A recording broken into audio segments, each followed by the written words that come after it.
Okay, so specifically, we have here a memorial that's dedicated to the American POWs that were here, and in part, it talks about that there was around 690 American POWs who labored under the conditions, along with the Thais and the other POWs. So they were most of the Americans that were here were soldiers along with sailors and Marines from a ship, the USS Houston, that was sunk somewhere in the Indian Ocean, not far from here. And then they were all, they were kind of a lost group for a while, and very few of them survived. And they came, and so this is the whole memorial part of Hellfire Pass.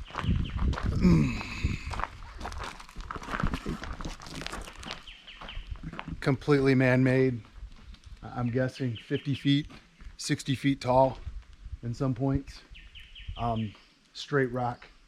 You would think, well, why don't they just make a hill, but they went straight through it. Their engineers, there was no, it wasn't a decision. It was, you're going to do it. There was no choice in the matter.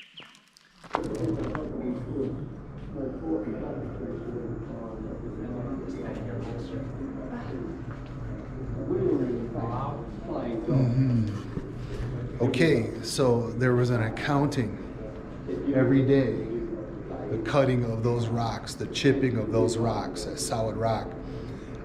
It was kept track of by the Japanese that were in charge during Hellfire Pass. That is 3 cubic meters of stone that had to be accounted for, and that was required of every person, every civilian, and every POW that cut rock at Hellfire Pass. Then in return for that, you were allowed to live another day, and then you were given this for food once per day.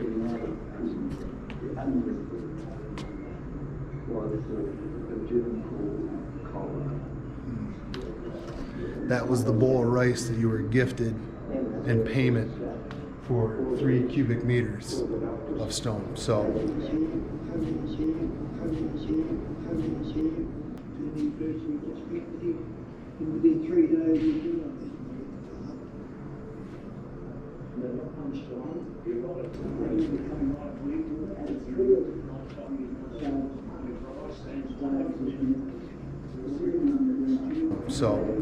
they were in a hurry, and they didn't care about, life was pretty cheap.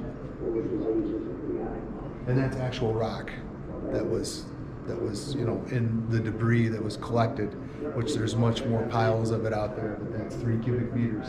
That was what was expected in terms of labor per day.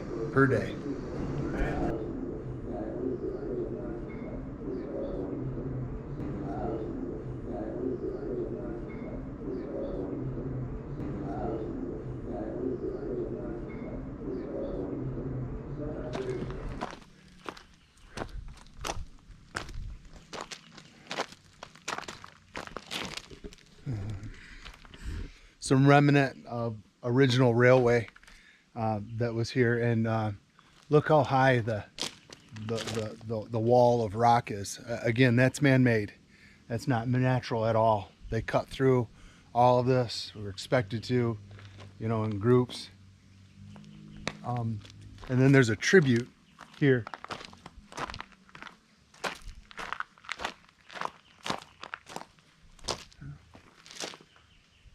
A tribute to the British that were involved in this. How about that corridor, huh? It's like the hot gates from the movie 300. Can you imagine being told, dig through that solid rock? Just amazing.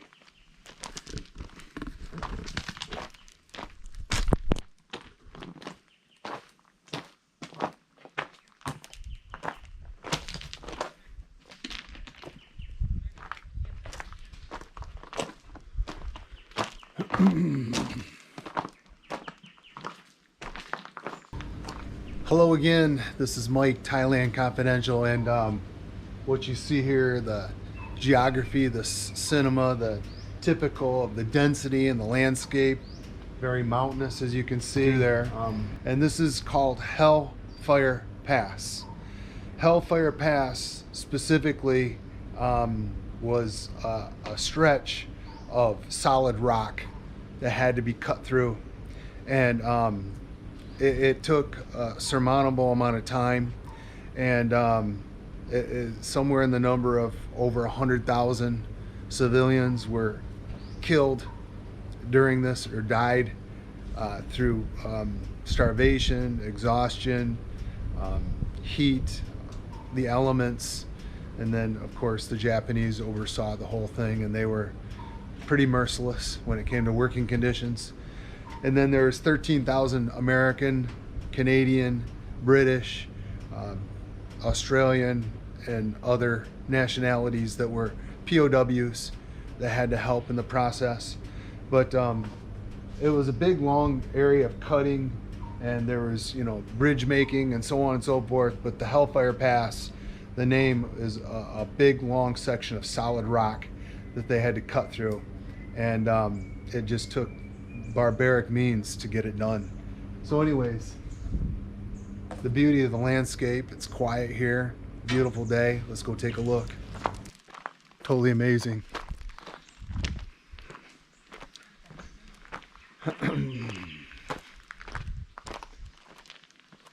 And then this is the whole dedication to the Hellfire Pass Memorial. 1942 and 1943.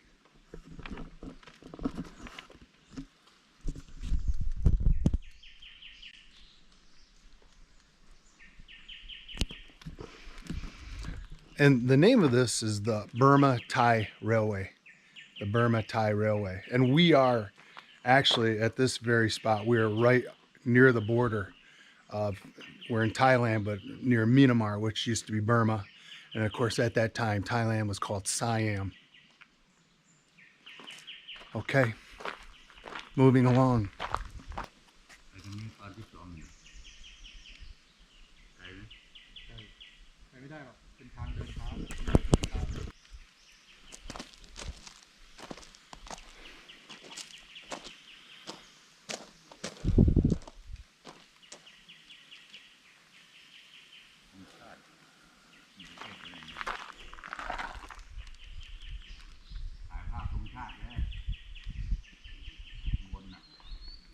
And as you can see, this wall of stone, okay, that's man-made. The cutting through that, and what you see down here. Now the top, of course, is what they've utilized, currently as far as the trail. But below it, you'll see, I'll show you quickly. For you excavators out there, this is the bedrock that was cut by the prisoners, and then you see behind me all of it strewn about. But all of that is still left behind, from the original POWs and civilians that had to cut that and lay it down for the railway.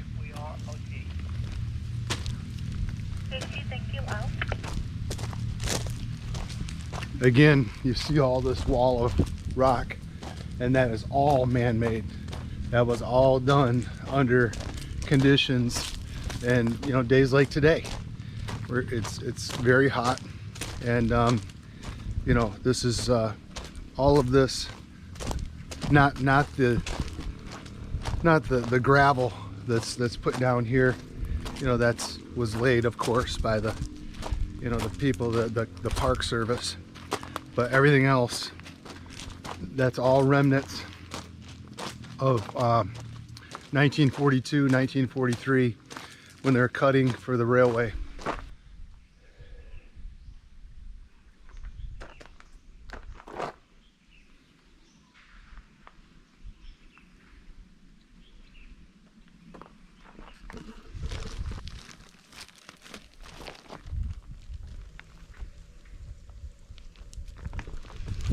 So this is the scenery that goes on and on. it's just surreal. There's a lot of souls that perished here. It kind of, there's a feeling that you get. You know, it's not even like self-imposed. I wasn't even thinking about it. I was thinking World War II memorial, and I've been to cemeteries and funerals and stuff, but this one overtakes me a little bit to think about it, you know. And it's not even, I mean, it's like a scene from the movie, you know. But this type of thing stops and starts again.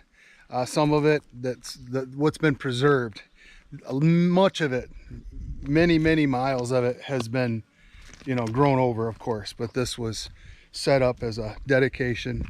And once again, I have to point this out. Not a dime, just donations. Donations. You know, I gave 100 baht, which that's a lot. That's $3. You know, I've seen a lot of 20 baht bills in there. You know, that's not even $1. You know, so anyways, we're still going on our journey, and everything is just so cheap. You know, in America, they'd be killing you on prices. Something like this is awesome. History.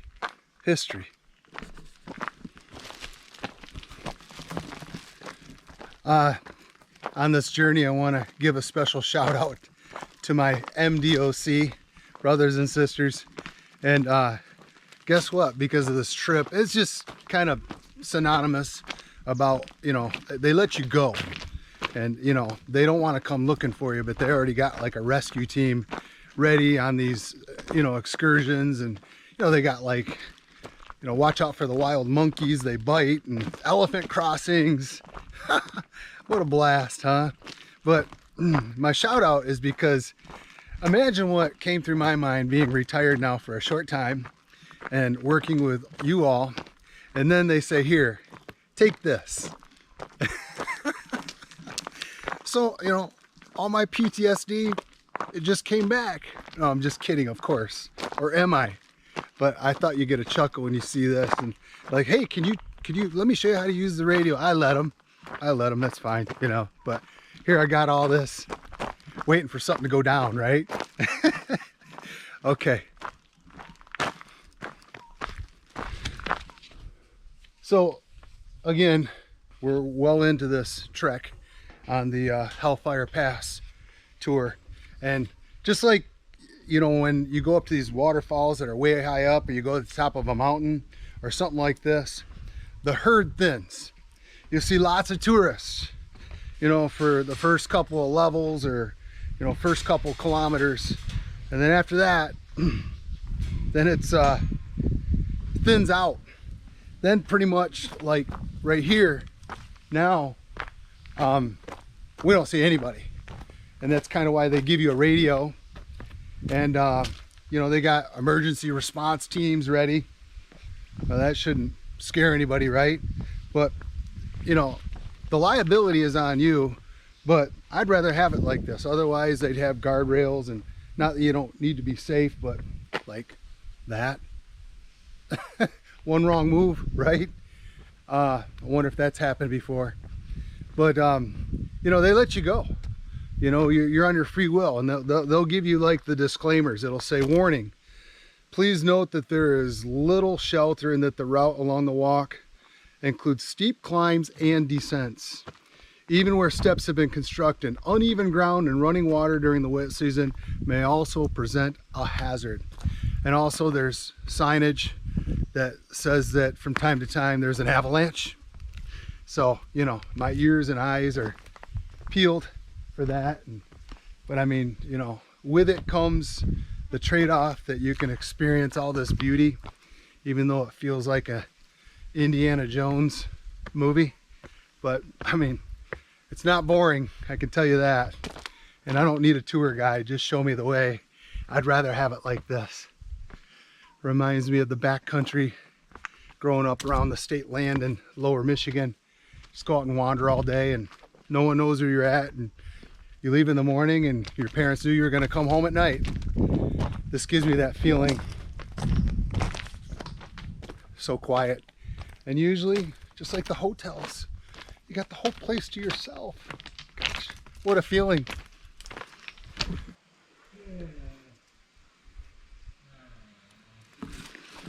Okay, we made it. Conclusion. And then straight across there, it's blocked off, but you know, it just goes on and on and on and on and on. And it says your walk concludes here.